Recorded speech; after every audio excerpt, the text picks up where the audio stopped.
Assalamualaikum warahmatullahi wabarakatuh. Salam sejahtera untuk kita semua. Perkenalkan, nama saya Agung Maulana dari kelas manajemen pemasaran 5B reguler.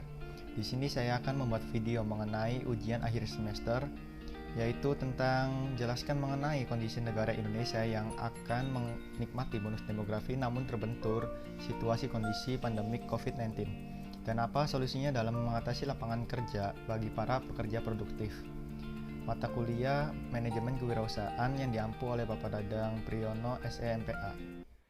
Selanjutnya langsung saja kita jawab pertanyaan ujian akhir semester, yaitu Indonesia sudah diprediksi bisa memasuki angka sampai 46 dependency ratio. Artinya setiap 100 penduduk yang usia produktif hanya menanggung 46 penduduk yang tidak produktif.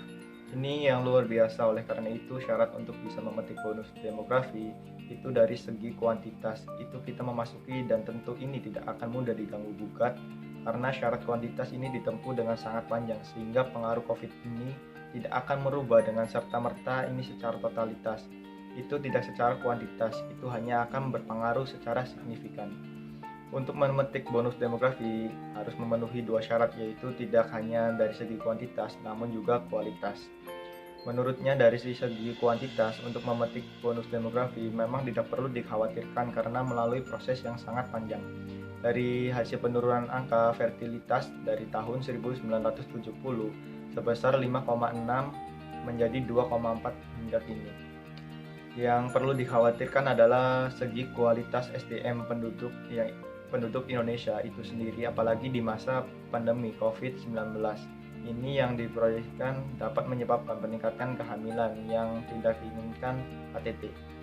KTD tersebut bisa menimbulkan berbagai permasalahan seperti stunting, angka kematian ibu dan bayi, serta permasalahan lainnya di masa yang akan mendatang, hingga bisa mengganggu kualitas SDM penduduk Indonesia. Untuk memetik bonus demografi tersebut, ada 63,4 juta penduduk yang relatif muda usianya, tetapi ingat syarat secara kualitatif mereka ini harus sehat secara produktif, kemudian mereka berpendidikan harus cukup, juga punya keterampilan yang baik, kemudian mereka juga harus mempunyai pekerjaan yang bagus. Oleh karena itu baru ada harapan untuk memetik bonus demografi. Jadi kalau dari pekerjaan migran, kalau jumlahnya sekitar 260.000 dan mayoritas pendidikannya di bawah SMP dan mayoritas perempuan, mungkin kalau kembali ke Indonesia kemudian mewarnai akan untuk memetik bonus demografi, maka akan menjadi pemberat, bukan menjadi daya angkat. COVID-19 berdampak besar pada kondisi angkatan kerja pada 2020 dalam visi Indonesia 2045. Pemerintah menargetkan 90 angkatan kerja berpendidikan menengah ke atas.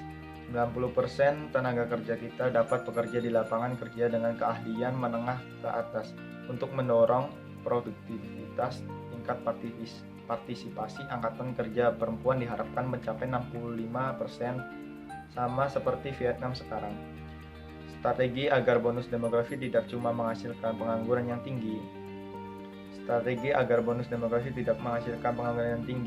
Kontan.co.id Jakarta bonus demografi ini di tahun 2030 dengan hampir 70% penduduk Indonesia akan berada di usia produktif yang usia antara 15 hingga 64 tahun bisa menjadi blunder, terutama di saat Indonesia tidak bisa memanfaatkan bonus demografi agar bisa memberikan manfaat bagi bangsa. Direktur Eksekutif Indonesia Business Link IBL Yayan menyebutkan perlu ada strategi dan koordinasi di seluruh pemangku kepentingan menjelang tahun 2030 ini. Kita tidak akan pernah berpikir bahwa bonus demografi akan menimbulkan angka pengangguran yang tinggi. Tantangan untuk itu tidak kecil, sehingga dibutuhkan strategi dan koordinasi di antara para pemangku kepentingan dalam satu kolaborasi, sehingga tantangan ini dapat dijawab bersama-sama seperti lebih mudah. Jelas Yayan dalam webinar kemitraan. Dalam meningkatkan peluang ekonomi kaum muda yang digelar Kata Data bersama Indonesia Business Link Kamis sampai 12 lalu, ia mengungkapkan melihat tantangan tersebut, IBL melalui program Skilled Years 4 mengadeng Puske Muda Universitas Indonesia untuk melakukan kajian tentang kemitraan bagi peningkatan peluang ekonomi anak muda.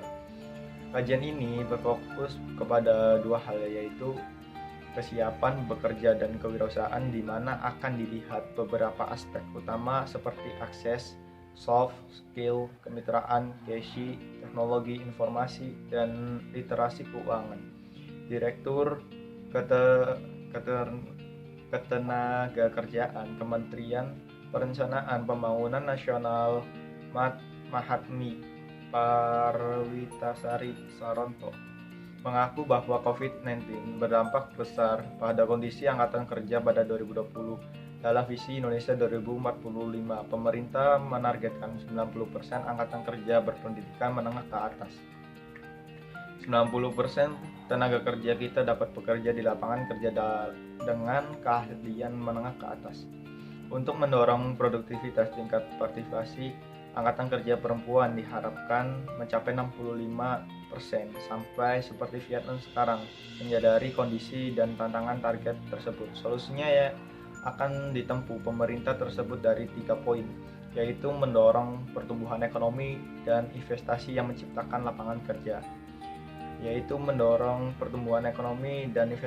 Penciptaan lapangan kerja, meningkatkan keahlian tenaga kerja agar sesuai dengan kebutuhan pasar kerja, dan mendorong fleksibilitas dan mobilitas tenaga kerja untuk keluar masuk pasar kerja tanpa berdampak besar pada kesejahteraan.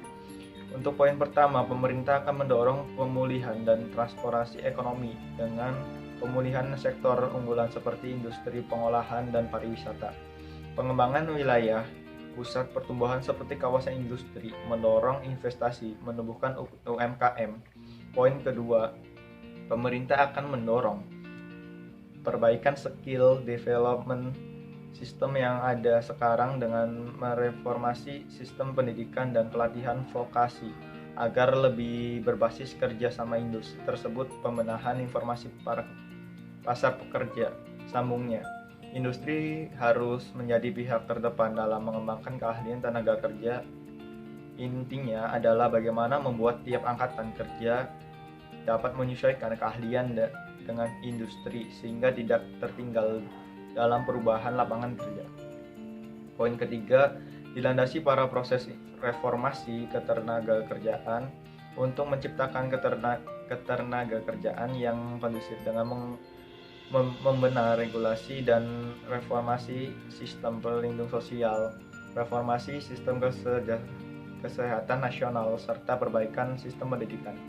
Kita tidak bisa berbicara mengenai angkatan kerja yang lain jika angkatan kerja kita tidak sehat dan tidak memiliki kemampuan hard skill dan soft skill yang mumpuni. Hal ini tidak dapat dari dunia pendidikan dari sekolah. Untuk mengatasi pengangguran usia muda, strategi di atas bisa didekati dengan 2 jalur. Kita bekali kaum muda dengan keterampilan bekerja dan keterampilan untuk berwirausaha. Terima kasih yang sudah menonton video ini. Semoga bermanfaat. Kurang lebihnya saya mohon maaf. Wabillahi taufiq wal hidayah. Wassalamualaikum warahmatullahi wabarakatuh.